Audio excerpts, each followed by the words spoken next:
So, welcome to third session of CA Final Financial Reporting Financial Instruments. Correct? हमारा concept था जो last तक में मैंने आपको FV, OCI और ACM मेथड बता दिया था. Now we are into the last part and इस पार्ट में दोस्तों हम करेंगे मॉडिफिकेशन से स्टार्ट. ठीक है? मॉडिफिकेशन अकाउंटिंग मॉडिफिकेशन अकाउंटिंग का मतलब होता है changes in the terms of contract. Terms of contract में हमने कोई चेंज किया तो that is nothing but modification change. Correct? Financial liability के केस में अगर मैं बात करूं, मान लीजिए HD limited issued 10% debenture to buddy limited. Correct? तो बडी लिमिटेड आप बडी लिमिटेड ने क्या कर दिया? 10 लाख रुपए आज ही दे दिए. Yes no? तो डे वन पे एचडी की बुक्स में 10 लाख आ गए. कहना इसे 5 इयर्स के बाद ये रीपे करना है. करेक्ट? तो कहना इसे एचडी के लिए फाइनेंशियल लायबिलिटी है. करेक्ट? साथ ही साथ 10% डेट है तो हर साल इंटरेस्ट भी देना पड़ेगा. 10 लैक्स का 10%, सो 5 सालों तक 1-1 लाख रुपए देना पड़ेगा. अब फर्स्ट 2 इयर्स में 1-1 लाख रुपए हमने दे दिए डिवेंचर का इंटरेस्ट. थर्ड ईयर नहीं दिया, फोर्थ ईयर नहीं दिया. एंड दैट इस टाइम पे we come to conclusion HD limited met with the buddy limited and यहाँ पे कंक्लूजन ये है कि 9 लैक्स पे ऑफ करेंगे और पूरा का पूरा लाइबिलिटी राइट ऑफ हो जाएगा बुक्स में. कहना इसे this is the 31 March 2026 fifth year पे राइट ऑफ किया 9 लैक्स पे करके. सो कहना इसे this is full and final payment of 9 lakhs. Correct? But मुझे एक बात बताओ दोस्तों, मुझे एक बात बताओ, हमारी डेट ऑफ मॉडिफिकेशन क्या होगी? डेट ऑफ मॉडिफिकेशन 31 मार्च. क्यों? क्योंकि हमने ये जो पेमेंट 9 लाख का किया है वो इन सब सालों का मिला के किया है. Right? We have to make payment of 1 lakh, 1 lakh and 1 lakh plus 1 lakh as well as 10 lakhs. Correct? यहाँ 11 लैक्स होना चाहिए था लेकिन हमने full and final settlement 9 lakhs का किया. सो कहने से ये सब्सिक्वेंट 3 इयर्स के लिए किया था. राइट? सो मेरे लिए डेट ऑफ मॉडिफिकेशन इमीडिएटली, अच्छा, जब मैंने ये 9 लैक्स के लिए फुल एंड फाइनल सेटलमेंट के लिए बात करी बडी लिमिटेड से, इमीडिएटली मुझे उसकी प्रोसेसिंग फी 1 लाख इमीडिएटली पे करनी पड़ी. जिस दिन ये मैं इमीडिएटली प्रोसेसिंग फीस पे कर रहा हूं that is my date of modification. Correct? Now in case of borrower HD limited, क्योंकि इसके लिए क्या होगी? Financial liability. करेक्ट? हमें चेक करना पड़ेगा, check whether the modification is substantial और नॉट. किसके केस में? बोरोवर के केस में, जिसके लिए ये लायबिलिटी है. करेक्ट? तो बोरोवर के केस में मुझे चेक करना है तो मैं यहाँ पे क्या करूंगा, मैं मेरी carrying amount of old financial liability on the date of modification. देखो, हम जब भी ये अकाउंटिंग कर रहे होंगे तो कहना इसे हर साल लोन अमोर्टाइजेशन टेबल बना रहे होंगे. तो सेकेंड ईयर के एंड में क्लोजिंग बैलेंस आया होगा मेरे पास लोन अमोर्टाइजेशन टेबल बनाते वक्त. And that balance chartered is nothing but my carrying amount of old financial liability on the date of modification. ठीक है? अच्छा, मैंने मॉडिफिकेशन डेट पे रिवाइज कर दिया कैश फ्लो की, बस अब लास्ट में 9 लैक्स ही पे करना है, वो भी कब? 3 साल के बाद. तो लेस कर दूंगा इसमें से present value of revise cash flows including any transaction cost if any at old effective rate divided by carrying amount of old financial liability on the date of modification into 100. इसको जैसे ही किया ये कुछ percentage में answer आएगा. If it is less than 10% मतलब modification is not substantial. Substantial कब होगी? या तो 10% या उससे ज्यादा है. Correct? Modification is substantial when it is more than or equal to 10%. Correct? modification is substantial, modification is not substantial. Modification if it is not substantial then मुझे क्या करना है? एडजस्ट करना है ट्रांजेक्शन कॉस्ट को ओल्ड फाइनेंशियल लायबिलिटी से, मतलब जो 1 लाख मैंने पे किया. और अब मुझे नई इफेक्टिव रेट ऑफ इंटरेस्ट निकालनी है. सर क्यों? क्योंकि देखो दोस्तों, मैं सेटलमेंट कब कर रहा हूं? फिफ्थ ईयर के एंड में. तो कहना इसे इफेक्टिव इंटरेस्ट रेट जो यहां पे थी वो यहां चेंज हो गई होगी ना. तो कहना इसे मुझे अकाउंट फॉर नई इफेक्टिव रेट से करना पड़ेगा. तो नई इफेक्टिव रेट निकाली, उसमें से ट्रांजैक्शन कॉस्ट एडजस्ट करी और मैंने रिपेमेंट शेड्यूल को इमीडिएटली चेंज किया.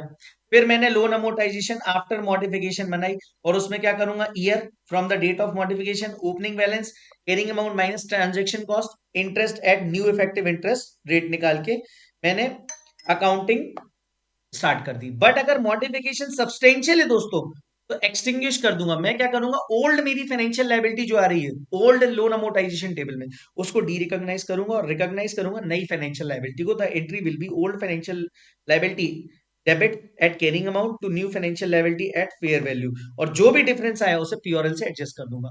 नई वाली जो फाइनेंशियल लायबिलिटी है ये कब करूंगा, जब 10% से ज्यादा आ रहा है। तो present value of revise future cash flows at effective rate of interest, नए वाले से मैं निकाल के न्यू फाइनेंशियल लायबिलिटी की फेयर वैल्यू निकाल लूंगा present value of cash flows से। और जो ट्रांजेक्शन कॉस्ट है उसे मैं पीओरएल पे ट्रांसफर कर दूंगा, बिकॉज ये नई लाइबिलिटी मैं रिकॉग्नाइज कर रहा हूँ। और फिर अगेन मैं बना दूंगा loan amortisation table after modification, और before modification accounting will be done as normally we are doing. मतलब अब तक इस पूरे केस में अगर मैं आपको बताऊं, इस पूरे केस में आपको एक बात बोलूं कि अगर मॉडिफिकेशन हुआ है तो बिफोर मॉडिफिकेशन तक की तो अकाउंटिंग सेम है जो हम करते आ रहे थे स्टेप वाइज, है ना। अपन ने काफी डिटेल में पिछले पूरे रिवीजन लेक्चर में मैंने आपको बताया था, वो पूरा करना है। लेकिन डेट ऑफ मॉडिफिकेशन से कुछ चीजें चेंज हो जाएंगे। चेंज कैसे पता चलेगा, पहले हम एक नया स्टेप डालेंगे सब्सटेंशियल मॉडिफिकेशन है या नहीं। ये कब करेंगे, जब बोरोवर का पॉइंट ऑफ व्यू है। बोरोवर मतलब फाइनेंशियल लायबिलिटी के केस में, फाइनेंशियल एसेट के केस के बारे में अभी मैंने बात नहीं की है। Correct, okay. और याद रखना, आपकी इफेक्टिव इंटरेस्ट रेट और कूपन इंटरेस्ट रेट अगर सेम है, वो कब सेम होगी, जब कोई ट्रांजैक्शन कॉस्ट नहीं है, कोई प्रोसेसिंग फीस इनकर्ड नहीं हुई है, रिडम्पशन वगैरह, प्रीमियम वगैरह, डिस्काउंट वगैरह कुछ भी नहीं दिया है। समझ में आई बात। सर इससे रिलेटेड एक क्वेश्चन करा देते, बिल्कुल करेंगे अपन। आ जाओ आप। Example number 4 of ICI study material, modification accounting का क्वेश्चन है ये। ठीक है, चलिए इस पे फटाफट से अपन देख लेते हैं। सर 1 जनवरी 2000 को XYZ issues 10 year bond for rupees 1000, sorry ये जो भी 10 lakhs, सॉरी हाँ 10 lakhs, बीइंग इंटरेस्ट एट 10%, 31 मार्च को हर साल पेबल है। The bonds are redeemable on 31 December 2019। ठीक है, फॉर दिस, मतलब बेसिकली कितने, 10 साल के लिए है। नो कॉस्ट और फीस आर इनकर्ड, तो कहना से ये अगर लिखा है तो कहना से मैं ये मान सकता हूँ कि कोई कॉस्ट और फीस नहीं लग रही थी। इफेक्टिव इंटरेस्ट रेट और coupon interest rate, coupon rate is equal. Yes, no, answer is yes.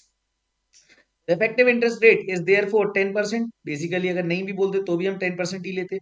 1 January 2015 को, that is after 5 years, XYZ Limited and the bondholders agree to a modification in accordance with which no further interest payments are made. कोई further interest payment नहीं होगा। Bonds are redeemable on original due date, that is this 31st। अब directly 31 December 2019 जो last date थी, उस date पे कितना 16 lakhs पे करेंगे। Fees paid by borrower to lender for 50,000, ये मेरी प्रोसेसिंग फीस है। Repayment schedule for the original date till the date of renegotiation is given below.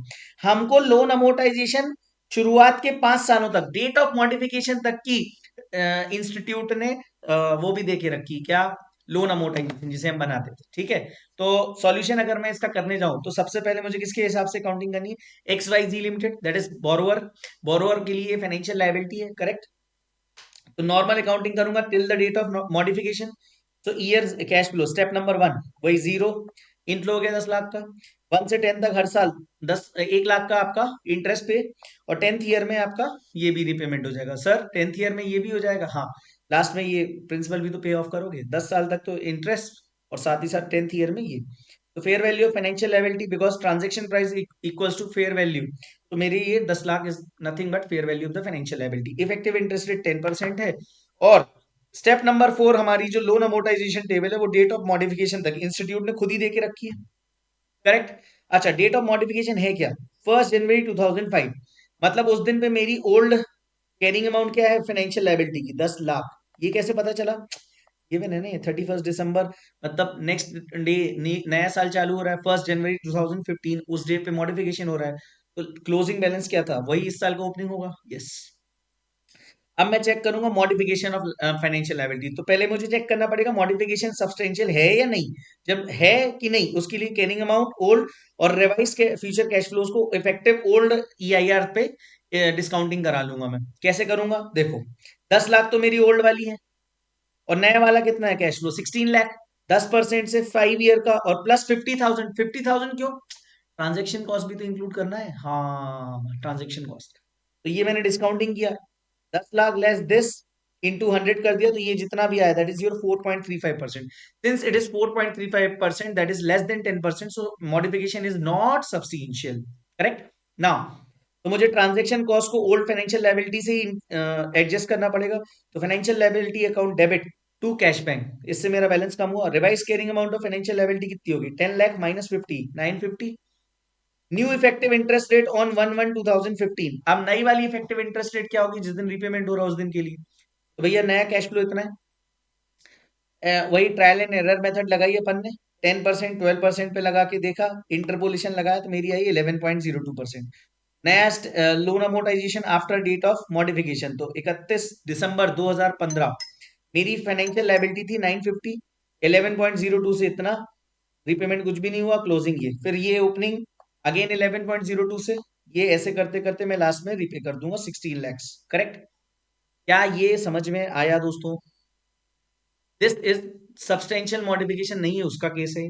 Next is substantial modification है तो क्या केस है? सेम क्वेश्चन, बस यहां पे देखना क्या हुआ है, डिट्टो क्वेश्चन, सब कुछ सेम है। द मॉडिफिकेशन के टर्म्स क्या हुए यहाँ पे? 31 दिसंबर 2021 एक्सटेंड कर दी इन्होंने पेमेंट करने का टाइम, और interest payment are reduce to 5% per annum. Okay. Bonds are redeemable on 31 December 2021, मतलब 2 साल बढ़ा दिया 15 लाख पे, एंड अदर कॉस्ट और लीगल कॉस्ट 1 लाख है। XYZ determines that the market rate on 1 January 2015 for borrowings on similar terms is 11%। ये आपकी नई इफेक्टिव इंटरेस्ट रेट भी गिवन है क्वेश्चन में, और आपको अगेन पुराने वाली लोन अमोर्टाइजेशन दी है, again same normal accounting till the date of modification किया, fair value of financial liability same ही आएगी, ट्रांजैक्शन प्राइस बराबर है, इफेक्टिव इंटरेस्ट रेट ओल्ड वाला 10% गिवन है। मॉडिफिकेशन करेंगे, मॉडिफिकेशन के लिए मैंने क्या किया, present value of revise cash flows on date of modification निकाला, 50,000 into present value annuity factor for 7 years, 7 क्यों कर दिया? 2 साल बढ़ा दी थी इस बार क्वेश्चन में, राइट? तो 2 साल जब मैंने बढ़ाई तो कहना इसे 5 + 2 7 साल एट 10%, और 15 लाख रिपेमेंट हो रहा है, देखो 15 लाख रिपेमेंट कर रहे हो आप प्रिंसिपल, तो ये आ गया 15 lakh into discounting factor at 10% for 7th year, plus ये ये क्या है सर? ये लीगल एंड अदर कॉस्ट, ये 1 लाख रुपए और अलग से दिया आपने, और 5% पर एनम आप इंटरेस्ट दे रहे हो, रिड्यूस कर दिया तो कहना इसे 10 लाख का 5%, 50,000 हर साल। तो ये पूरा आपने प्रेजेंट वैल्यू निकाली, कहाँ गया ये? सॉरी, ये तो आपका ये आ गया 1113158, ये 1113158 यहाँ से लेस कर दिया, into 100 divide by 10 lakh, 10 lakh, और ये आ गया 11.31%। जैसे ही ये 11.31% मतलब मॉडिफिकेशन इज सब्सटेंशियल, तो मुझे ओल्ड वाली डी रिकॉग्नाइज करनी पड़ेगी। ओल्ड कितने पे दी? 10 लाख, कैसे पता? Old balance sheet, sorry loan amortisation table के मैंने 10 लाख, करेक्ट। और न्यू वाली फाइनेंशियल लायबिलिटी मुझे निकालनी पड़ेगी, तो fair value of the financial liability on the date of modification. Sir ये क्या निकाला था फिर? ये मैंने निकाला था क्या? Present value of revise future cash flows on the date of modification, लेकिन मेरी जो लाइबिलिटी है उस दिन की फ्यूचर फेयर वैल्यू क्या होगी? 50 + 1.5, मुझे यहाँ पे वो 1 लाख कंसिडर नहीं करना है यहाँ पे, और मेरे को इफेक्टिव इंटरेस्ट रेट भी पता है 11% नई वाली, तो मैं उससे निकाल लूंगा डिस्काउंटिंग करके 958079, ये आ गया। जो भी डिफरेंस है वो पीओरएल में चला गया, ट्रांजेक्शन कॉस्ट को पीओरएल से एडजस्ट कर दूंगा नई सब्सटेंशियल मॉडिफिकेशन में, और फिर नई लोन अमोर्टाइजेशन टेबल 31 मार्च से बनाते रहूंगा, लास्ट में आपका ये रिपेमेंट हो जाएगा। This was your entire question. ये जो मैंने आपको क्वेश्चन कराया, ये दोनों extinguish example number 3 and example number 4 for modification, ditto ditto मैं आपको बोलूं तो ये व्हील कंपनी वाला क्वेश्चन भी सेम है, और मॉडिफिकेशन बहुत इंपॉर्टेंट है एग्जाम पॉइंट ऑफ व्यू से, मैं आपको बता दूं, ठीक है? ये डिट्टो क्वेश्चन यहाँ पे दिया हुआ है, एग्जाम का क्वेश्चन है, व्हील कंपनी लिमिटेड वाला। व्हील कंपनी लिमिटेड बोरोड 500 तो 5000 lakhs from a bank on 1 January. Original terms of loan are 11% का ये इंटरेस्ट है, प्रिंसिपल 5 इक्वल इंस्टॉलमेंट में रीपे होगा, payment of interest on accrual basis, upfront processing fees इतनी है, effective interest rate इतनी है उन लोन पे। ये 31 दिसंबर 2002 को wheel company approach the bank, liquidity issues थे, कैश फ्लोज दिक्कत आ रही थी, तो उन्होंने रीनिगोशिएट किया टर्म्स को, मॉडिफाई मॉडिफाई करने के लिए बोला बैंक को। इंटरेस्ट रेट हो गई उस केस में 15%, रीपेमेंट हुआ आउटस्टैंडिंग प्रिंसिपल का 10 इक्वल इंस्टॉलमेंट्स में 31 मार्च को। 2023 को, और payment of interest on annual basis. वो बोल रहे हैं record journal entry in the books of wheel company limited on 31st December after giving effect of change in terms of loan on 31st December 2000। ठीक है, before modification normal accounting. Again first day पे inflow हो गया 50 का, लेकिन मुझे बताओ यहाँ पे प्रिंसिपल भी 5 इक्वल इंस्टॉलमेंट में है, तो मुझे कैश फ्लो शेड्यूल बनाना पड़ेगा। 50 करोड़ ओपनिंग था, 11% के हिसाब से 5.5 आपका इंटरेस्ट हो गया। आप प्रिंसिपल रीपे कर रहे हो हर साल 10 लाख 10 करोड़, तो इंटरेस्ट आपका ये इतना हो गया, तो क्लोजिंग आपका ये बचा। ऐसे करते करते आपने निकाल लिया ये। तो ये मेरा हर साल का रीपेमेंट है, ठीक है, कैश फ्लोज का। अब मैं निकाल रहा हूँ fair value of financial liability. मेरी फाइनेंशियल लायबिलिटी की फेयर वैल्यू कितनी, इतनी, और मेरी ट्रांजेक्शन कॉस्ट ऑलरेडी क्वेश्चन में गिवन है 5870,096, उससे मैंने लेस कर दिया, तो ये मेरी आ गई fair value. Effective interest rate question में गिवन है। Loan amortisation till the date of modification, ये मेरी फेयर वैल्यू थी। इंटरेस्ट इतना, रीपेमेंट इतना, क्लोजिंग, क्लोजिंग यहाँ ओपनिंग, फिर इंटरेस्ट, फिर ये रीपेमेंट। और अब याद रखना, चूंकि यहाँ पे क्वेश्चन में बोला है 31st, मतलब सेकेंड ईयर के एंड में उन्होंने लिक्विडिटी इश्यूज फेस कर रहे थे, तो वो इमीडिएट इंस्टॉलमेंट पे नहीं कर पाए, लेकिन इंटरेस्ट पे कर दिया। तो मैं यहाँ पे मैंने सिर्फ पता इंटरेस्ट लिया, only interest paid due to liquidity issues. Carrying amount आपकी इतनी बची ओल्ड फाइनेंशियल लायबिलिटी, ये आपको निकालना पड़ेगा। ठीक है, पिछले दो एग्जांपल्स में ऑलरेडी गिवन हुआ था, किया हुआ था, बट यहाँ निकालना पड़ेगा। अब मुझे मॉडिफिकेशन करना है, सब्सटेंशियल मॉडिफिकेशन एग्जिस्ट हो रही है कि नहीं। देखो ओल्ड कैरिंग अमाउंट तो मेरे को पता है, नई वाली निकालनी पड़ेगी। नई के लिए मुझे क्या करना पड़ेगा, फिर से कैश फ्लो टेबल बनानी पड़ेगी।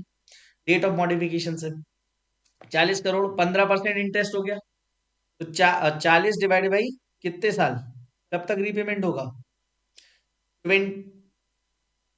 2003 बेसिकली, करेक्ट। तो ये हमारा कैश फ्लो जो टेबल है 23 तक जा रहा है, 30 नहीं, 23, करेक्ट। तो 23 तक गया, तो ये 40 करोड़, फिर 6, फिर 4, 6, ऐसे करके कैसे निकाला सर, ये मेरी सेकेंड ईयर पे ओपनिंग 40 करोड़ थी, इंटरेस्ट 15%, 6 करोड़, मेरा 10 साल रीपे करना है, 40 divide by 10, principal amount 4 crore, interest इस साल का ये, क्लोजिंग ये, फिर ये, ऐसे करते करते मैंने रीपेमेंट निकाल लिया, correct. To calculate present value of revise future cash flow we prepared cash flow table to ascertain repayment amount.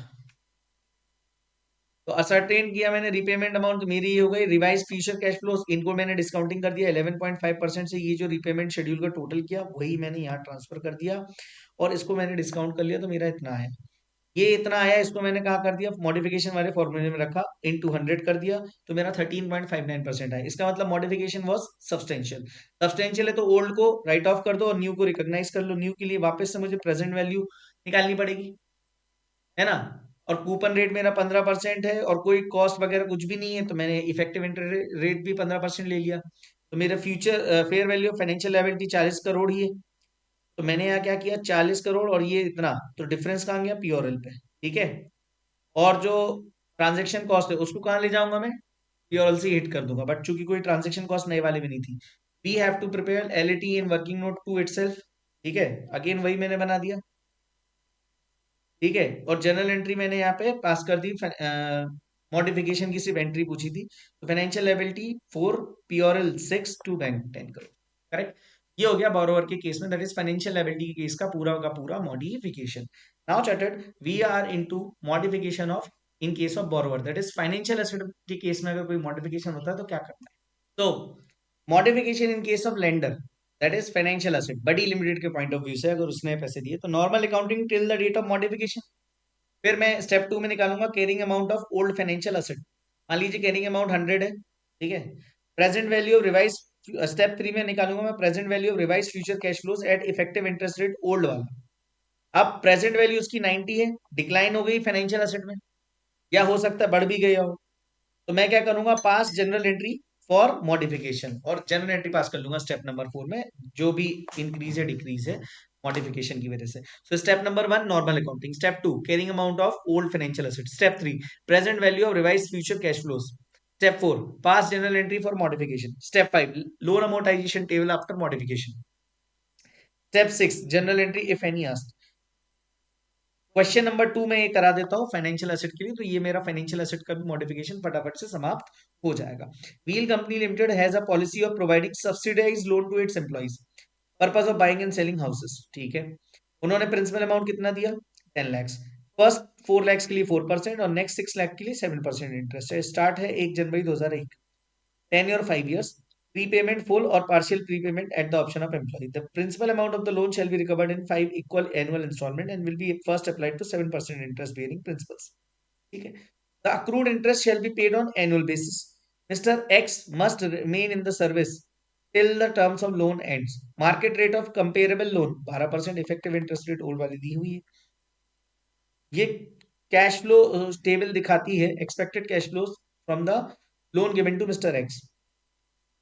तो ये आपको कैश फ्लो टेबल भी दे के रखी स्टेप 1 के लिए, ताकि आपको परेशान ना होना पड़े। देन चार्टर्स क्या हुआ? Mister X prepays 2 lakhs on December 2002, मतलब सेकेंड ईयर पे इस डेट पे उन्होंने 2 लाख एक्स्ट्रा पे कर दिए, reducing the outstanding principal as at to the date. Okay, मतलब आपको 6 लाख और पे करने थे। देखो 10 लाख का लोन लिया था 5 साल के लिए, तो हर साल 2-2 लाख पे करना था, राइट। अब आपने ये जो थर्ड ईयर में 2 लाख पे करना था, वो आपने सेकंड में ही एक्स्ट्रा 2 लाख एक्स्ट्रा पे कर दी, प्री पे कर दिया। और आपका आउटस्टैंडिंग प्रिंसिपल उस दिन 4 लाख बचा, जबकि बचना 6 लाख चाहिए था। ठीक है, following table shows the actual cash flows from the loan given to Mr. X considering the prepayment। सब कुछ गिवन इस क्वेश्चन में, ये देखो। तो फिर आपका ये नया कैश फ्लो कुछ इस तरह से दिखा। Record journal entry in the books of wheel company limited considering the requirement of 109। Step number 1 normal accounting till the date of modification. तो कैश फ्लोज बना लिया। फर्स्ट में आउटफ्लो हुआ, फिर हर साल इनफ्लो हो रहा है। सर ये इनफ्लो कैसे निकाला? 258 244, देखो आपको ओल्ड वाली टेबल गिवन है। 2 + 42 + 16 258, फिर 2 + 28 + 16 दैट इज आपका 244। ऐसे करके आपने पांचों साल का निकाल लिया। स्टेप बी, इसमें second part, fair value of financial asset. तो present value of future cash flows at effective interest rate इतना, तो आपने फ्यूचर कैश फ्लोज जो निकाले उनको डिस्काउंटिंग कर लिया 12% से, तो आपकी प्रेजेंट वैल्यू आ गई। क्योंकि यहाँ पे ट्रांजेक्शन प्राइस अलग है, फेयर वैल्यू अलग है। Why? Because loan subsidise rate पे गिवन है। तो और चूंकि एम्प्लॉयर एम्प्लॉय रिलेशनशिप है, तो ये क्या हो जाएगा? Prepaid employee benefit expense cost. 10 lakh का ट्रांजेक्शन प्राइस, इतने की फेयर वैल्यू, तो इतना मेरा एम्प्लॉय बेनिफिट एक्सपेंस, जो कि मैं 5 साल के लिए अमाउंट राइट ऑफ करता रहूंगा। Effective interest rate 12%। Loan amortization before modification मैंने बना दी, ये मेरी कैरिंग अमाउंट बची है। Carrying amount of old financial asset on the date of modification मैंने निकाल ली। Step 2। Step 3 revise cash flow से मैं नई वाली निकालूंगा फ्यूचर कैश फ्लोज की present value old effective interest rate पे। तो मैंने कैसे निकाला? 358704। सर ये कहां से आया? ये कहीं और से नहीं आया दोस्तों, ये हमने ऊपर ही निकाल लिया था। ऊपर नहीं, सॉरी, नीचे ही निकाल लिया था। ये 3587 कैसे? Working note 1, present value revise future cash flows. 2 lakh prepayment किया, फिर नेक्स्ट ईयर 2,16,000 ही पे किया। कैसे? ये देखो क्वेश्चन में गिवन है। 2 लाख आपने इस साल का इधर पे कर दिया, तो इस साल वाला इधर पे कर दिया 2 लाख और 16,000 का, फिर 2 लाख और 8,000। तो कहना इसे 2 लाख 2 लाख और 2 लाख 8,000 16,000। ये आपका आ गया प्रीपेमेंट वाला वर्किंग नोट। कैसे? प्रीपेमेंट 2 लाख का कर दिया, यहाँ 2,16,000, ये 2,08,000, और ये इनका डिस्काउंटिंग कर दिया, तो 2,16,000 12% से इतना प्रेजेंट वैल्यू, और 2,08,000 इतना परसेंट से इतना। ये आपने 2 साल का निकाल लिया, डिस्काउंटिंग किया 358,704। इसको, ये आपकी प्रेजेंट वैल्यू रिवाइज वाली है। तो मुझे बताओ आपकी कैरिंग अमाउंट कितनी आ रही? 525। रिवाइज कितनी आ रही? 3587। मतलब कहना इसे डिक्रीज है। डिक्रीज है तो एंट्री करनी पड़ेगी। तो ऑन 31 दिसंबर ओल्ड वाली इतनी, और प्रीपेड एम्प्लॉय बेनिफिट एक्सपेंस कितना हो गया? This much minus this and this, so इतना। क्योंकि प्रीपेड एम्प्लॉय बेनिफिट 2 साल का तो अमोर्टाइज हो चुका होगा ना। A1 पे इतना था 156,122, ये डिफरेंस जो आया था। 2 साल 31,224 माइनस हो गए मेरे, तो कहने से ये इतना बचा। ठीक है, तो मेरी जनरल एंट्री क्या होगी मॉडिफिकेशन के लिए? Cash bank debit 2 lakh to financial asset this, correct. क्योंकि प्री पेमेंट मैंने 2 लाख का किया, जिसमें से मेरा फाइनेंशियल एसेट एडजस्ट हो गया, और बाकी के जो बैलेंसिंग है वो प्रीपेड एक्सपेंस पे जाएगा। In normal question that is other then pre existing CFI, then balancing figure will be settled through PRL, and if any pre-existing relation or CFI, then balancing figure will be settled through respective heads। Basically वही जो difference जहां पे जा रहा था। अब चूंकि यहाँ एम्प्लॉयर एम्प्लॉय रिलेशन है तो prepaid employee benefit expense effect क्या हो जाएगा 31 मार्च को। फाइनेंशियल एसेट आपका इतने से घट के इतना बचेगा रिवाइज, प्रीपेड एक्सपेंस आपका इतने से घट के इतना बचेगा और नेक्स्ट 2 इयर्स में राइट ऑफ हो जाएगा। फिर मॉडिफिकेशन की बात की आपने, वो बना दी टेबल और एंट्री पास कर दी। फर्स्ट एंट्री फर्स्ट ईयर पे financial asset prepaid employee benefits to cash bank. फिर आपका पीओएल में जाने वाला इंटरेस्ट एम्प्लॉय बेनिफिट्स वाला राइट ऑफ हुआ ये, और आपने इस साल जो पे किया 258 वो, ठीक है। फिर आपने नेक्स्ट ईयर भी एंट्री पास कर दी, सेम वही। फिर आपने उसके बाद मॉडिफिकेशन वाली एंट्री पास की जो अपन ने ऊपर पास कर दी थी, दिस वन, ये एंट्री फिर आपने लास्ट में पास करी, यहां तक का उसने आपसे पूछा था।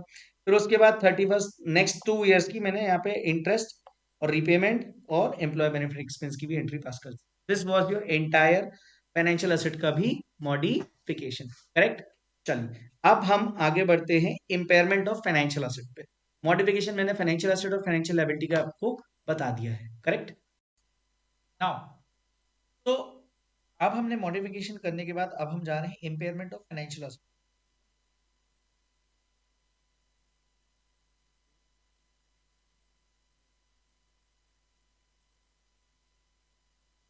इम्पेयरमेंट ऑफ फाइनेंशियल एसेट, ये 5 मार्क्स का एक कॉन्सेप्ट आ सकता है, एक आध बार आ चुका है एग्जाम सिलेबस में अभी तक एमसीक्यू। हाँ, इम्पेयरमेंट ऑफ फाइनेंशियल एसेट, या तो एसीएम मेथड यूज किया होगा आपने या एफवीओ से आर एनआर, है ना, राइट। तो इन दो केसेस में apply impairment provision and impairment loss कहां चला जाएगा, transfer to POL, correct, right. But अगर एफबीटीपीएल आपने यूज किया तो no need to apply impairment provision as it's already adjusted, that is gain और लॉस। क्योंकि देखो एफबीटीपीएल मेथड में अपन क्या करते थे, कोई भी कोई भी गेन और लॉस हो रहा है वो हम डायरेक्टली पीओएल में एडजस्ट कर देते थे। बट यहाँ पे गेन और लॉस एडजस्ट डायरेक्टली नहीं करते, करेक्ट, या तो ओसीआई में जा रहा है या फिर वो अभी पेंडिंग है। तो अगर कोई इंपेयरमेंट लॉस होता है उसको हम कहाँ ट्रांसफर कर देंगे, पीओएल में, करेक्ट। अब कैलकुलेशन कैसे होगी इंपेयरमेंट लॉस की, तो there are two methods, 12 month expected credit loss method या lifetime expected credit loss method. Lifetime का मतलब पूरा का पूरा एंटायर फाइनेंशियल एसेट, पूरा का पूरा एंटायर फाइनेंशियल एसेट आपको राइट ऑफ करना है। लेकिन यहाँ पे रिस्क कम है, यहाँ पे 12 मंथ्स एक्सपेक्टेड क्रेडिट लॉसेस, इसमें हो सकता है पार्शियल कुछ time period percentage ageing schedule वगैरह लगा के आप निकालते हो कि भाई कितना फाइनेंशियल एसेट आपका इम्पेयर होने वाला है, ठीक है। यहाँ पे नो रिस्क और लेस रिस्क, बट यहाँ पे टाइमली रीपेमेंट नॉट रिसीव तो कहना से high risk. Now question number 12, sorry illustration 42 है। एंटिटी ए ने ओरिजिनेट किया single 10 year outstanding loan for CU 1 million, मतलब 10 लाख का, ठीक है। और ये उनने कहानी लिख दी कुछ तो भी। एंटिटी ए एस्टिमेट करती है that the loan at initial recognition has a probability of default of 0.5% over the next 12 months. Basically 12 months वाला जो मेथड है उसमें ये बता रहे हैं कि हमारी चांसेस है 0.5% हमें लॉस हो सकता है, मतलब लेस रिस्क है, correct. Okay, now entity A also determines that the changes in the 12-month period of default are a reasonable approximation of the changes in the lifetime period of payment of default, probability of default, for determining whether there has been a significant increase in the credit risk since initial recognition. Loss given default is estimated as a 25% of the balance outstanding. Calculate the loss allowance. देखो 10 लाख का हमारा total financial asset था, जिसमें 25% हमें लग रहा है कि भैया बैलेंस पार्ट उस पे हमें प्रोविजनिंग करनी है, कितने परसेंट से 0.5%, कितने का हम इंपेयरमेंट चार्ज करेंगे, कहाँ पे, पीओएल में, करेक्ट। आगे बढ़ जाए, yes sir. Now chartered bank A originates 2000 bullet loans with total gross carrying amount of CU 5 lakhs, मतलब 5 लाख का अमाउंट लोन में बैंक ए ने as a financial asset record करके रखा है। बैंक के segments its portfolio into borrowers group, ठीक है। दो ग्रुप्स ने उनसे बोरो किया है, एक एक्स है एक वाई है। ग्रुप एक्स ने कितना लिया है भैया, करेंसी यूनिट 200, मतलब 2 लाख का। और ग्रुप वाई ने कितना, currency unit 300, that is 3 lakhs का, ठीक है। There are no transaction con loan वगैरह कुछ भी नहीं है। लेकिन सुनो, एक्स और वाई का historic per annum average default कितना है, 4 और 2, और present value of observe loss 600 और 450, टोटल लोन्स कितने, 5 लाख के, दैट इज 2000 लोन। देखो मेरा जो ग्रुप वाइज अगर मैं यहाँ पे सॉल्यूशन की बात करूं, तो ग्रुप क्या है, एक्स वाई। डिफॉल्ट 4 और 2 का है। करेंसी यूनिट कितने हैं, 200 और 300। करेंसी इन दोनों का मल्टीप्लाई कर दूंगा तो ये हो जाएगा 800 600। और अकॉर्डिंगली प्रोविजन निकालूं तो देखो, 800 का ग्रॉस कैरिंग अमाउंट है out of 2 lakhs। Sorry, out 800 का कैरिंग अमाउंट है आउट ऑफ 2 lakhs, राइट। तो प्रो मतलब देखो, ग्रॉस कैरिंग अमाउंट कितना हो गया आपका 800, जिसमें से इसको लेस करेंगे तो कितना हो गया बेसिक। मतलब देखो, आप वापस मैं बस बता रहा हूँ, ध्यान सुनना। एक्स वाई ग्रुप दिए, 4 और 2 का डिफॉल्ट है, क्वेश्चन में गिवन है। और present value of observe loss कितना है, 600 एंड 450। बट एक्चुअल में उनको टोटल कितना दिया था, 2 लाख और 3 लाख। तो देखो ध्यान से, डिफॉल्ट, ग्रॉस कैरिंग अमाउंट, तो टोटल ग्रॉस कैरिंग कितना हो गया, 200 इंटू 4 और 300 इंटू 2, 6। करेक्ट। प्रेजेंट वैल्यू इनकी कितनी है, 600 और 450। करेक्ट है, यस नो। अब अपने को लॉस रेट निकालना है, तो मुझे बताओ इसका कितना है, एक्स का 600 out of 2 lakh into 100, that is 0.3। और वाई का कितना है, 450, कितने में से, 3 लाख में से, into 100, 0.15। This is the loss rate. Correct. Now chartered, ये क्वेश्चन नवंबर 22 का आया था। कंपनी एम मैन्युफैक्चर करती है portfolio of trade receivables of currency unit 30 million in 2001 and operates in a one geographical region। ठीक है। Customer base consists of large number of small clients and trade receivables are categorized in common risk categories। ठीक है। The trade receivables do not have a significant financing component in accordance with India's 115। In accordance with paragraph 109, the loss allowance for such trade is always measured at annual amount equal to lifetime expected credit losses. ठीक है। उनका gross quarrying amount इतना है current का, 1 से 30 days का इतना है, 31 से 60 डेज का इतना है, 61 से 90 का इतना है, और मोर देन 90 का इतना है। ये पूरा क्वेश्चन वहां पे प्रिंट नहीं है मॉड्यूल का, अगर आप ये क्वेश्चन देखोगे ना इलस्ट्रेशन 44 तो आपको दिख जाएगा। ठीक है। ये क्वेश्चन यहाँ तक है, देखो मैं बता देता हूँ, रेडी कर देता हूँ,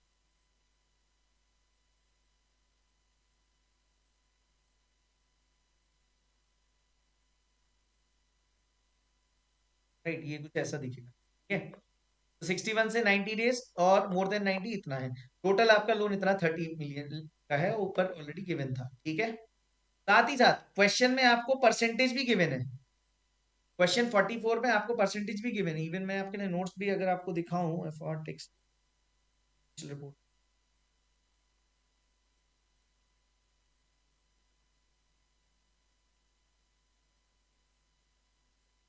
जस्ट अ मिनट।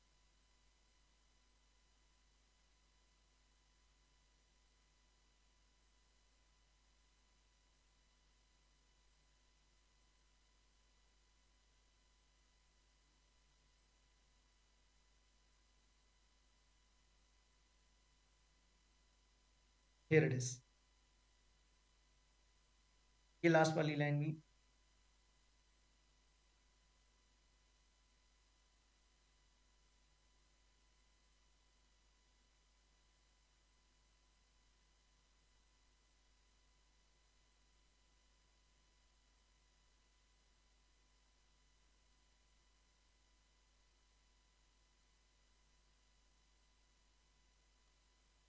ठीक है। हाँ, आपका डिफॉल्ट रेट गिवन है हर चीज का, 0.3, 1.6, 3.6, 6.6, 10.6। सो नाउ नाउ अपने को क्या करना है, एक्सपेक्टेड क्रेडिट लॉस निकालना है फॉर द पोर्टफोलियो। 15 लाख का 0.3% है, 75 का इतना, हर किसी का लॉस एक्सपेक्टेड निकाल लो, परसेंटेज से मल्टीप्लाई करके टोटल आपका इम्पेयरमेंट इतना आ जाएगा। That's the only thing, this was entire impairment of financial asset. बहुत इजी है, कोई ज्यादा दिक्कत वाली बात नहीं, हमने 8 मिनट में पूरा खत्म कर लिया chart. Now we are moving on to derivatives. Derivatives क्या है, देखो डेरिवेटिव मैंने आपको बताया था, आपका it is a derivative instrument. मतलब वो कब सेटल होगा, इन द फ्यूचर। उसका इनिशियल इन्वेस्टमेंट दोस्तों क्या होता है, जीरो, वेरी, या तो जीरो या very low, nominal cost. Correct. इसकी अकाउंटिंग हमेशा एफबीटीपीएल से होगा। Derivative is a financial liability, and ये financial liability always and always dealt with FVTPL method. ठीक है। जनरली सारी फाइनेंशियल लायबिलिटीज डील होती हैं एसीएम से, बट डेरिवेटिव और एम्बेडेड डेरिवेटिव, ये फाइनेंशियल गारंटी, ये तीन केसेस मैं आपको बताऊं एफबीटीपीएल से हैं। करेक्ट। डिटेल में हमने बहुत सारा वो चार्ट वार्ट बना के किया था, ठीक है, ये अभी रिवीजन नोट्स है तो आप इससे देख लो। इनिशियल इन्वेस्टमेंट या तो नील या very low on the day one, but in the future ये एक प्री डिटरमाइंड प्राइस पे सेटल होंगे as on the date of contract. आज जो हमने डेट कॉन्ट्रैक्ट किया उसके बेसिस पे its value changes due to equity, currency, interest, commodity, basically इन चार में ही कॉन्ट्रैक्ट हो सकता है डेरिवेटिव पे, या तो इक्विटी शेयर्स में, या करेंसी में, या इंटरेस्ट में, या कमोडिटी में, ठीक है। याद रखना, ये जो सेटलमेंट होगा या तो वो नेट होगा या ग्रॉस सेटलमेंट होगा। अगर ये ग्रॉस सेटलमेंट है, अगर ये ग्रॉस सेटलमेंट है और स्टिल ये फाइनेंशियल इंस्ट्रूमेंट है, तो वहां पे अकाउंटिंग मिसमैच आएगी। मतलब आप, अकाउंटिंग मिसमैच कब आएगी? अगर आपने कमोडिटी का कॉन्ट्रैक्ट किया है इन फॉर्म ऑफ डेरिवेटिव। एक डेरिवेटिव कॉन्ट्रैक्ट किया है, उसमें डेरिवेटिव कॉन्ट्रैक्ट में कौन सी इस पे आपने कॉन्ट्रैक्ट किया है? कमोडिटी पे, गोल्ड पे, गोल्ड वगैरह पे। तो कहना ही थे गोल्ड वगैरह कमोडिटी मार्केट में आपका क्या हो गया? Not a financial instrument, right. But still आप उस गोल्ड कमोडिटी को यूज कर रहे हो in exchange of cash, in exchange of cash. तो अगर हम सब्सटेंस ओवर फॉर्म देखें, सब्सटेंस ओवर फॉर्म देखें, तो दोस्तों यहां पर गोल्ड को मैं एज अ कैश यहां पे एक्सचेंज कर रहा हूं, करेक्ट। तो एक तरफ तो आप उसको फाइनेंशियल इंस्ट्रूमेंट नहीं कर रहे हो, क्यों? क्योंकि आप ग्रॉस सेटलमेंट करने वाले हो। क्या करने वाले हो? Gross settlement. और जब आप कमोडिटी को सेटल कर रहे हो एज अ कैश, तो वहां पर आपका ये commodity as a financial instrument treat होगा, और चूंकि वैल्यूएशन पर्पज से वहां पे अकाउंटिंग मिसमैच आएगा, ठीक है। लेकिन अगर नेट सेटलमेंट कर रहे हो तो कोई दिक्कत ही नहीं, it is a financial instrument, correct. बस अपने को इतना देख लेना है, that's the only. Derivative contract की इंटेंशन क्या होती है? या तो स्पेकुलेटिव होगी या फिर ट्रेड करने की होती है, तो फिर उसको हम बोल देते हैं डेरिवेटिव, प्रॉपर डेरिवेटिव कॉन्ट्रैक्ट। या फिर स्पेकुलेशन की नहीं है, हेज करने की है। मतलब एक तरफ तो मैंने स्पेकुलेट करने का एक कॉन्ट्रैक्ट कर लिया, और अपना रिस्क बचाने के लिए एक और कॉन्ट्रैक्ट इंकर कर लिया, उसको मैं बोलता हूँ हेज। हेज प्रॉपर थ्योरी में अभी तक कोई सम्स एग्जाम में भी नहीं आए, है ना, तो उसमें हम ज्यादा ध्यान नहीं देंगे। लेकिन ऐसा कोई डेरिवेटिव कॉन्ट्रैक्ट जो अनइंटेंशनली इंटर हो गया, उसको मैं बोलता हूँ embedded derivative, correct. Embedded derivative. तो आपको समझ में आ गया हेजिंग क्या है, डेरिवेटिव क्या है, और एम्बेडेड डेरिवेटिव क्या है। वापस, डेरिवेटिव कॉन्ट्रैक्ट अगर इंटेंशनली गए, यस, तो वो नॉर्मल डेरिवेटिव है स्पेकुलेशन के पर्पज से। लेकिन हेज के पर्पज से है तो फिर उसे हम हेजिंग बोलेंगे, ठीक है। अनइंटेंशनली इंटर हुए, एम्बेडेड डेरिवेटिव। डिटेल में अपन देख लेंगे। जैसे मतलब मिस्टर एच डी है, उन्होंने मिस्टर लक्ष्मी नारायण से बेट लगाई, $1 की कीमत आफ्टर 3 मंथ्स कितनी हो जाएगी? 60। H D will buy US dollar at ₹60 पर, करेक्ट। तो कहना ही ये इंटेंशनल है, यस नो। हाँ, क्वेश्चन कैसे आता है डेरिवेटिव का, ये देखो बहुत क्लियरली मैं आपको दिखा देता हूँ। 1 January 2001 Sam company agreed to purchase what? $20,000 from GT bank in future on, उन्होंने क्या किया? एग्री किया कि वो परचेज करेंगे $20,000 किस बैंक से? जीटी बैंक से। कब? 31 दिसंबर 2001 को, ठीक है। रेट इक्वल टू 68 पर $. Same company did not pay any amount upon entering into the contract. Can I see it is a derivative contract? क्यों? Initial investment is zero, correct. Initial investment is zero और not, correct और no? Correct. Now, now ध्यान से सुनना, ध्यान सुनना। Sam limited did not pay any amount, ठीक है। Sam limited is a listed company in India and prepares its financial statement on quarterly basis. Quarterly basis पे ये फाइनेंशियल स्टेटमेंट बनाते हैं। Am I clear chartered, okay. Now यहां पे क्या हुआ? यहां पे क्या हुआ? Following are the principles of recognition and measurement of laid down in Ind AS 109, you are required to record the entries of each quarter end ended till the date of actual purchase of US dollar. मतलब हर एक quarter की ending पे आपने आपको accounting entries करनी है, ठीक है। तो फिर कोई दिक्कत नहीं, ठीक है। अभी आप देखते हैं, देखो हर एक क्वार्टर की अपने को बताया भी है। For the purpose of accounting please use the following information represented, ठीक है। Market fair value of the forward contract, क्योंकि एक डेरिवेटिव फॉरवर्ड कॉन्ट्रैक्ट है, फ्यूचर में सेटल होने वाला है, करेक्ट। 31 मार्च को लॉस हुआ है 25,000 का, ठीक है सर। 30 जून को नेक्स्ट क्वार्टर 15,000 का वापस से लॉस, 15,000 का लॉस दिख रहा है। मतलब देखो फर्स्ट में 25,000 का लॉस था, है ना। नेक्स्ट क्वार्टर आपको 10,000 का प्रॉफिट हुआ, तभी तो लॉस आपका 25,000 हो गया। सोच के देखो, हाँ 25,000 का लॉस था, फिर नेक्स्ट क्वार्टर 10,000 का प्रॉफिट हुआ, तो कहना है लॉस अभी भी 15,000 का दिख रहा है, करेक्ट। इसलिए 15,000 का दिख रहा है, राइट। नाउ चार्टेड, ध्यान से सुनना। 13 सितंबर को ये 12,000 हो गया। कहना ही से अभी मेरा 15,000 था और पॉजिटिव 12,000 है, मतलब कहने से 15,000 प्लस 12, 27,000 का मेरा प्रॉफिट हुआ होगा। मैं माइनस 15,000 में प्लस 27,000 करूंगा, तब जाके मेरा 12,000 का प्रॉफिट बचेगा। Spot rate for US dollar on 31 December 2001 is 66 पर यूएस डॉलर। ठीक है, उस दिन पे 66 रुपीस पर यूएस डॉलर है। तो मुझे बताओ, यहाँ पे अपने को डेफिनेशन लिखनी होगी डेरिवेटिव की। Derivative instrument is a financial instrument in which there is initial investment is very low or nil and it is to be accounted through FBTPL method, yes no, ये दो पॉइंट्स में लिखना पड़ेगा। Third में आपको journal entry पास करनी पड़ेगी। What should be the journal entry? पहली जर्नल एंट्री आप कब पास करोगे, जल्दी बताओ। तो 31 मार्च को करोगे। आप लॉस बुक कर रहे हो तो provision P and L account debit to derivative financial liability, right. फिर नेक्स्ट में आपको प्रॉफिट हुआ 10,000 का, तो derivative financial liability debit to P and L. Loss कम किया ना आपने 25,000 का, okay. Now derivative financial liability debit 15,000, derivative financial asset account debit 12,000 to P and L 27,000, क्योंकि प्रॉफिट हुआ 27,000 का। तो कहना इसे आपकी लायबिलिटी 15,000 की खत्म और प्रॉफिट आ गया असेट, डेबिट साइड आ गया, डेरिवेटिव फाइनेंशियल एसेट आ गया, राइट। अब आप अगर ग्रॉस सेटलमेंट करते हो, ग्रॉस सेटलमेंट करते हो मतलब कहना इसे उस दिन सेटलमेंट वाली डेट पे क्या हुआ, ग्रॉस सेटलमेंट किया आपने, ग्रॉस सेटलमेंट किया तो cash bank account debit 20,000 into 66, right, to cash bank 20,000 into 68, to derivative financial asset 12,000, ये रिवर्स बैक कर दिया और जो बचा वो पीओरएल से चला जाएगा। This is your gross settlement, cash bank से कैश बैंक, करेक्ट। बट क्या ये बात समझ, ये क्वेश्चन समझ में आया ग्रॉस सेटलमेंट का? ये अंडरस्टूड? पक्का? राइट। हाँ, कॉल ऑप्शन का मतलब राइट टू बाय। आपके पास कॉल ऑप्शन है मतलब you have a right to buy. तो राइटर को, तो मतलब होल्डर के पास राइट टू बाय है, तो राइटर मतलब जिसने इशू किया है, इशूअर, उसके पास ऑब्लिगेशन टू सेल है। पुट ऑप्शन का मतलब क्या होता है, राइट टू सेल, मतलब holder will has a right to sell and writer has a obligation to buy. Now next question similar point पे है, देखो ध्यान से। 1 जनवरी को same company entered into right written put option, written put option, put option मतलब written put option right to sell. देखो अभी अपन ने देखा ना, पुट ऑप्शन मतलब राइट टू सेल, होल्डर के पॉइंट ऑफ व्यू। ठीक है, सेम कंपनी एंटर की यूएस डॉलर 20,000 विद वही की सेटल करेंगे फ्यूचर में एट अ रेट 68, ठीक है, at the option of GT corporation. Option किसके हाथ में, जीटी कॉर्पोरेशन, उसके पास राइट टू सेल है। तो same company has obligation to buy. Same company did not receive any amount, derivative है, लिस्टेड कंपनी है, प्रिपेयर करती है उसमें क्वार्टरली बेसिस पे, ठीक है, कोई दिक्कत नहीं। ठीक है, 109 के हिसाब से आपको प्रिंसिपल लगाना है रिकॉर्डिंग के लिए।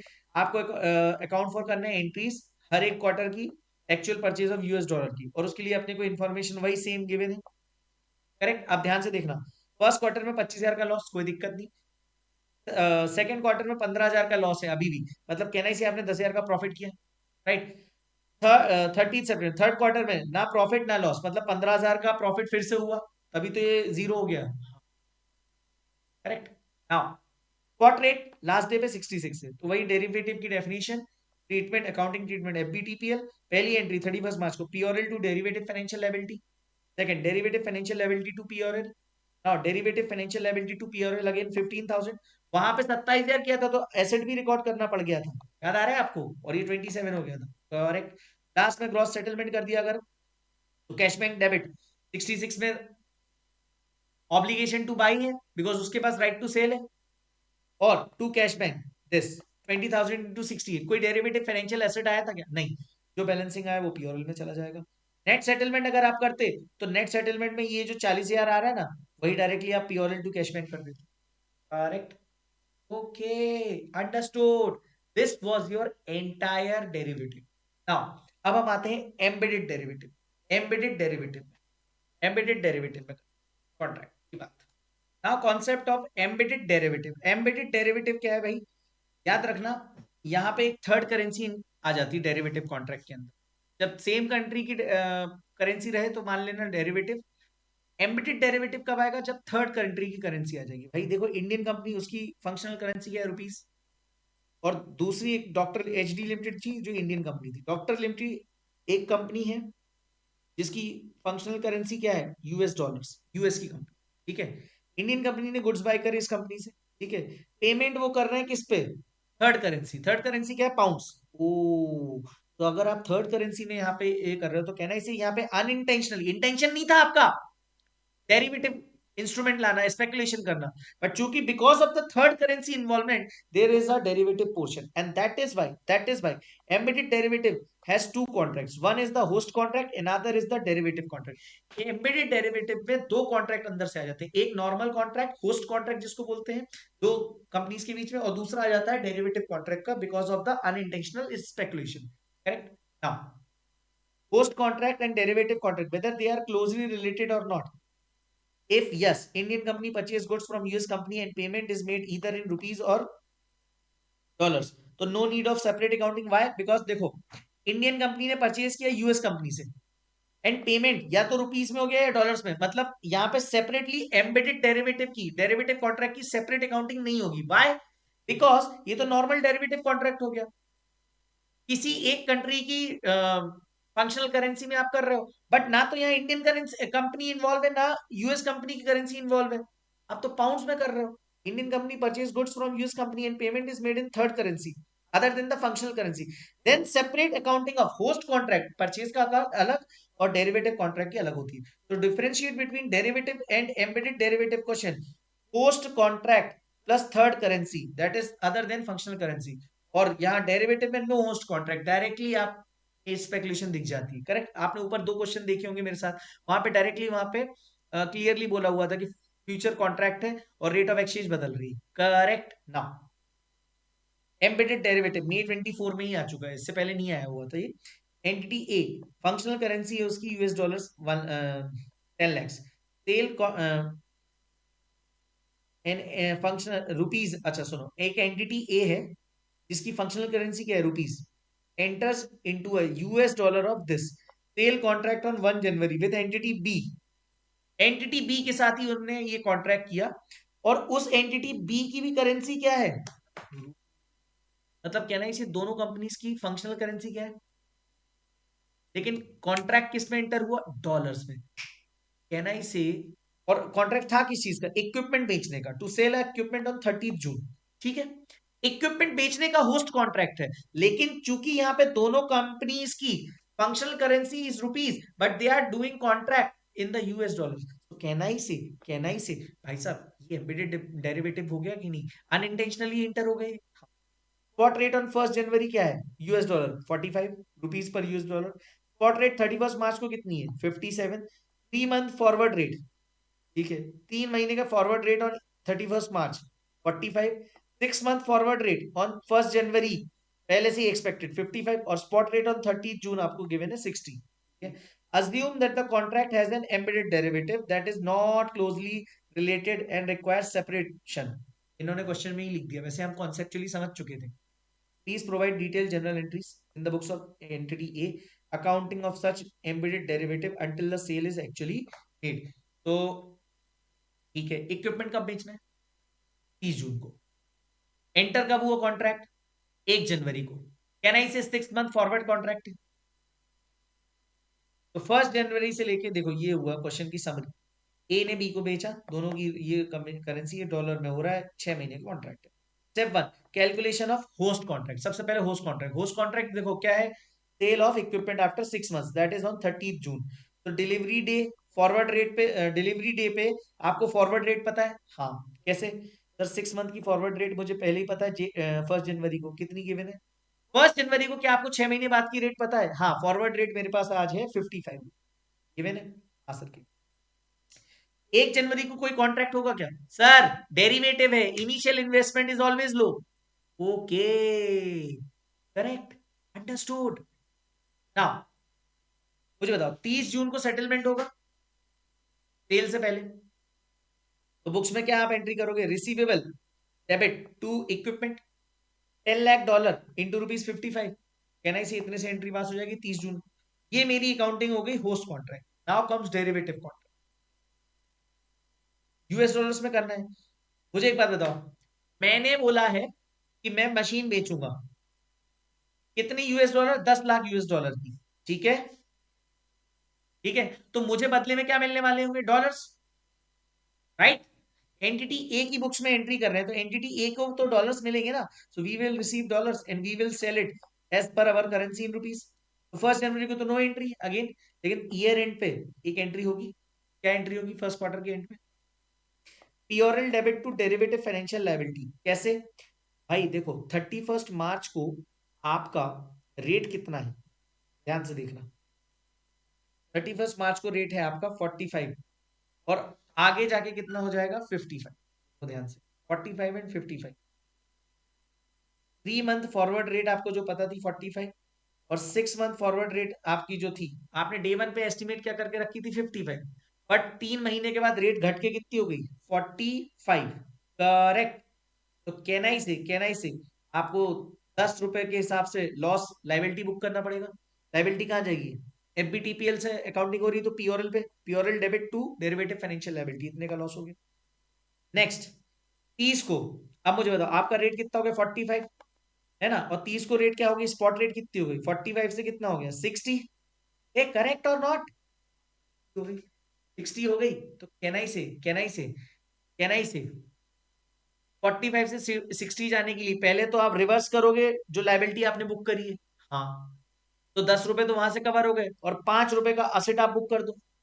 ओके, सो पीओरएल में चला जाएगा 150 लैक्स, बाकी रिवर्स आपने किया 100 लैक्स, और डेरिवेटिव फाइनेंशियल एसेट 5 रुपए से 60 माइनस 55 आ गया।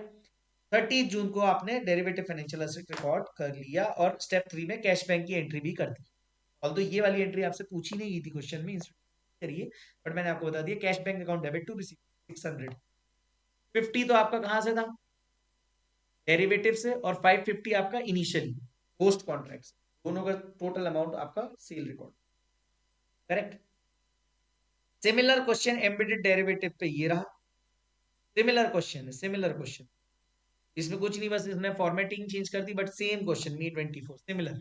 राइट, इसमें आपको एम्बेडेड डेरिवेटिव की डेफिनेशन लिखनी पड़ेगी। होस्ट कॉन्ट्रैक्ट और डेरिवेटिव कॉन्ट्रैक्ट सेपरेटली रिकॉर्ड होंगे कब, जब वो सेपरेट हो सकते हैं और general entry pass. Correct. Now chartered hedge accounting की थ्योरी मैंने आपको बोला था कि आप पढ़ लेना खुद से। हम आते हैं लास्ट कॉन्सेप्ट पे, that is our financial guarantee. Right, financial guarantee मतलब मान लीजिए हर्षित वेंट टू अ बैंक और उन्होंने लोन लिया, कितने के लिए 10 करोड़। कितने पे मिला 18% फॉर 5 ईयर्स।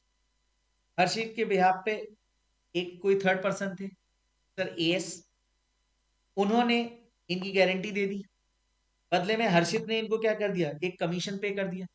ठीक है, Harshit first of all went to where bank to take a loan. Bank मुझे लोन चाहिए, ठीक है, कितने का, बोले 10 करोड़। कितने साल के लिए, 5 साल के लिए। बैंक ने बोला 18% इंटरेस्ट, ठीक है, लेना हो तो लिए, नहीं तो ठीक। हर्षित बोला यार 18% तो बहुत ज्यादा है। बैंक ने बोला एक काम करो, कोई गारंटी दे देगा आपकी तो हम रिड्यूस कर सकते हैं। तो मैंने गारंटर ढूंढा मिस्टर एएस। एएस को मैंने क्या किया, कमीशन दिया। मैंने जैसे ही कमीशन दिया, उन्होंने बैंक में मेरी सिफारिश कर दी, और बैंक ने रिड्यूस रेट पे 12% इंटरेस्ट पे लोन मेरे को दे दिया। Correct. Can I say now AS is nothing but a guarantor to Harshit loan. Correct और नॉट? राइट। तो मुझे बताओ एएस की बुक्स में ये फाइनेंशियल लायबिलिटी हो जाएगी कि नहीं? अच्छा, मुझे रेट कितना लग रहा था 18%। 18% correct. But due to this guarantee मुझे लोन मार्केट रेट से कम पे मिल गया, बट यहाँ पे with guarantor, yes no. So accounting will be done from AS point of view at a fair value because it is a liability. Right. Initial recognition क्या करेंगे, मैं कैलकुलेट करूंगा डे वन पे fair value of the financial guarantee given. Correct. तो financial guarantee given है, उसकी मेरे को फेयर वैल्यू कैलकुलेट करने के लिए मुझे डिस्काउंटिंग करनी पड़ेगी। मुझे बताओ इंटरेस्ट मार्केट रेट पे अगर मैं पे करता तो कितना पे करता, 10 करोड़ पे 18%, तो हर साल 5 साल तक 1.8 करोड़ पे करता। राइट। लेकिन मेरी बोरोइंग रेट कितनी, कूपन रेट कितनी, 12%। मुझे मिला एक्चुअल में कितने में, 1.2 पे, मतलब 12% पे, तो 10 करोड़ इंटू 12%, 1.2 करोड़। मतलब मुझे बेनिफिट कितना मिल गया due to this guarantee. Due to this guarantee कितने का बेनिफिट हो रहा है, पर एनम 0.6 करोड़, मतलब 60 लैक्स। करेक्ट। इसको मैं 18% इफेक्टिव इंटरेस्ट रेट से डिस्काउंटिंग कर लूंगा तो मेरी फेयर वैल्यू आ जाएगी 1.87। नाउ ये 1.87 करोड़, ये 1.87 crore is my fair value of the financial guarantee. तो my entry will be P and L account debit to financial guarantee 1.87 crore. अच्छा, मैंने जो ये कमीशन पे किया था 5 lakhs का, ये कमीशन भी डे वन पे ही जाएगा। So cash bank account debit to commission P और L 5 lakhs, correct. Now initial recognition हो गया। पर याद रखना, अगर गारंटी पेरेंट दी है for the loan given to subsidiary, तो यहाँ पीओरएल की जगह पे क्या आएगा, investment in subsidiary to foreign financial guarantee 1.87, correct. Instead of P and L to financial guarantee, investment in subsidiary debit होगा। और पेरेंट ने सब्सिडरी को दिया तो वहां पे कोई इंटरेस्ट फ्री रहेगा, मतलब वहां पे कोई कमीशन वगैरह पेरेंट थोड़ी लेगा सब्सिडरी से, ठीक है। ये तो हो गया मेरा इनिशियल रिकॉग्निशन। अब आते हैं सब्सिक्वेंट रिकॉग्निशन, ठीक है। Subsequent recognition for financial guarantee for each year. Principal amount of financial guarantee on year end कितना है, amount as per LET on year end निकाल लो, ठीक है। और ईयर एंड पे कितना आ रहा था, वो अपने को एलईटी बनानी पड़ेगी, लोन अमोर्टाइजेशन टेबल, या फिर principal amount into probability of default. Probability of default मतलब इंपेयरमेंट की कोई गुंजाइश तो नहीं है, वो देख लो। ये ऑलवेज आपको क्वेश्चन में प्रोबेबिलिटी ऑफ डिफॉल्ट गिवन है, ठीक है। फॉर एग्जांपल अपने केस में 5% है और लोन इतना है, ये 0.5 करोड़ हो गई। और अपन एलईटी बना लें तो देखो फर्स्ट ईयर के एंड में क्या हो गया, opening balance effective interest rate से और बेनिफिट इतना रीपेमेंट, कैन आई से 1.61 इज माई क्लोजिंग बैलेंस। तो 1.61 या 0.5 whichever is higher, principal principal amount of financial guarantee on every year end subsequent पे कितना 1.61, या फिर प्रिंसिपल अमाउंट और प्रोबेबिलिटी ऑफ डिफॉल्ट इन मल्टीप्लाई दिस, जो भी आए इन दोनों में से विच एवर इज हायर को मैं रिकॉर्ड कर लूंगा सब्सिक्वेंट मीजर पे, और जो भी डिफरेंस आएगा वो कहां चला जाएगा, पी और एल पे। तो देखो मेरा 1.87 से 1.61 हो गया, तो इंक्रीज और decrease in fair value will always be transfer to P और L irrespective of the relationship, correct. ये मेरी वो बन गई। अच्छा, मैक्सिमम प्रोबेबिलिटी ऑफ डिफॉल्ट कितना आ सकता है, 100, 10 करोड़ इंटू 100%, 10 करोड़, तो 1.60 और 10 crore whichever is higher, 10 crore. P and L क्या हो जाएगा, टू फाइनेंशियल गारंटी, ठीक है। इससे मिलता जुलता एक क्वेश्चन अपन देख लेते हैं, सिमिलर क्वेश्चन नवंबर 22 में आया था, तो ये हमारा कॉन्सेप्ट भी खत्म हो जाएगा। नाउ 1 अप्रैल सन लिमिटेड ने गारंटी की है 10 लाख का loan of subsidiary moon limited, ठीक है, which bank has provided Moon Limited for 3 years at 8%. Interest payments are made at the end of each year and principal is repaid on long term. अच्छा, if Sun Limited has not issued a guarantee, तो फिर भैया loan कितने का पड़ता, 11%, ठीक है। हर साल का आपको प्रोबेबिलिटी ऑफ डिफॉल्ट दिया हुआ है 3 साल के लिए, 2012 का 1%, 2013 का 3%, ठीक है। वो बोल रहा है please provide the accounting treatment for financial guarantee as per Ind AS 109 in the books of Sun Limited on initial recognition and on subsequent, ठीक है। इनिशियल रिकॉग्निशन में सबसे पहले मुझे क्या करना पड़ेगा, टेबल बनानी पड़ेगी fair value of the financial guarantee. देखो 10 लाख का लोन था इंटू 11%, और 10 और मुझे कितने मिला 8%, कितना बेनिफिट 30, और उसकी डिस्काउंटिंग कर ली 11% से, तो मेरी फेयर वैल्यू आ गई 733। तो इन्वेस्टमेंट इन मून, क्यों, पेरेंट ने गारंटी दी है to financial guarantee this, right, कोई कमीशन नहीं होगा यहाँ पे। 31 मार्च को क्या हुआ, financial guarantee debit to P और L, financial guarantee debit to P और एल। ये कैसे आया sir, working note number 2 subsequent measurement, LET बनाई 733, इंटरेस्ट इतना, रिपेमेंट, फिर ये क्लोजिंग बैलेंस फर्स्ट ईयर का आया, फिर सेकंड ईयर का इतना, और थर्ड ईयर में तो लोन ही रिपे हो गया, तो कोई दिक्कत ही नहीं हुई। तो मेरे को सब्सिक्वेंट मेजरमेंट में निकालना था financial guarantee at every year end this, और principal into probability of default. First year में 10 लाख का 1% और फिर 10 लाख का 3%, विच एवर इज हायर मुझे लेना था।